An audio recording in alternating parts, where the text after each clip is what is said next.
Вітаю, шановні українці!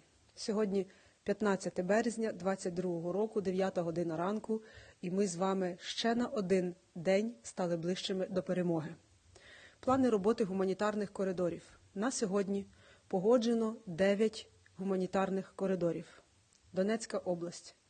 З міста Бердянськ до міста Маріуполя виїде гуманітарний вантаж, який довезе десятки тонн води, медикаментів, продуктів до людей, які дуже чекають цього у Маріуполі. Натомість на зворотньому шляху він забере жінок, дітей і всіх, хто потребує з Маріуполя до Запоріжжя. Київська область. З сіл Богданівка і Нова Богданівка в місто Бровари. З села Бобрик в місто Бровари. Ми знаємо про величезну проблему в Іванкові і працюємо над тим маршрутом.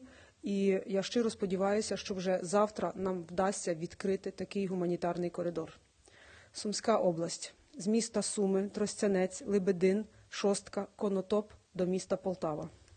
Харківська область. З села Оскол. Я хочу вас запевнити, що вся інформація, яку ви подаєте у Фейсбуку, іншими каналами, приходить до нас, ми її обробляємо і обіцяємо, що не залишимо нікого. Ми пам'ятаємо, знаємо і дуже хочемо вас врятувати. Давайте будемо разом, бережемо один одного, бережемо Україну.